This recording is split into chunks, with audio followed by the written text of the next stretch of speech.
Hello, bonjour. Aujourd'hui, on va parler de Kate Middleton et du prince William.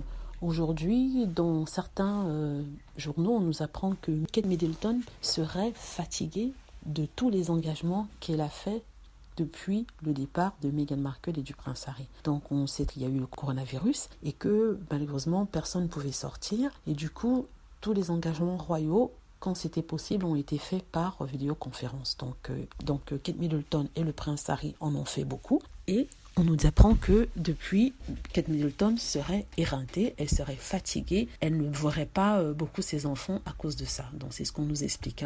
C'est vrai que quand on regarde certaines vidéos, on voit que Kate Middleton allait très tirée, ainsi que le prince William. Ils en ont fait beaucoup de conférences. Mais ce que je pense, c'est que c'est pas vraiment comme s'ils allaient dehors travailler, c'est pas comme si ils allaient en représentation physique.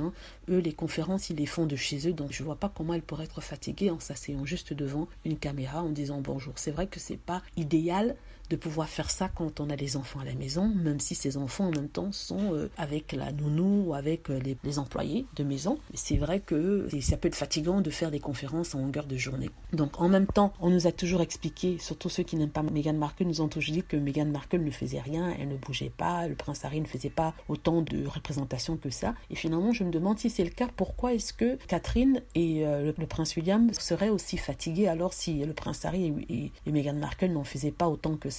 Donc ça, c'est une question que je me pose. Et aussi, je me dis, il y a pire que ça. Je me dis, sincèrement, je comprends qu'elle veuille rester avec ses enfants, mais la situation est la suivante. Il faut que quelqu'un puisse faire le boulot parce que, bien sûr, Meghan Markle et le prince Harry ont été chassés, je le répète, ont été chassés de la cour de Buckingham à cause des critiques, à cause même des sources royales qui n'arrêtent pas de parler d'eux, à cause du racisme des fans de la couronne royale, des fans de Kate Middleton. Ça aussi, je le dis. Quand vous lisez les commentaires qui sont sous les articles sur Meghan Markle, vous vous rendez compte à quel point c'est tout le temps sur sa couleur, ses traits, son nez, ses pieds, tout ça. Et à force, vous en avez marre. Et je crois que c'est pour ça que le couple a dû s'éloigner de la couronne royale pendant quelques temps. En même temps, ils avaient demandé de faire moitié-moitié, c'est-à-dire qu'ils aient une vie privée et qu'ils gagnent leur vie en dehors de la cour royale, mais en même temps faire les engagements royaux, faire leur boulot comme ils faisaient. Mais on leur a dit you can't have your cake and eat it. La reine leur a dit non. La reine leur a dit qu'ils sont soit avec la couronne, soit en dehors de la couronne.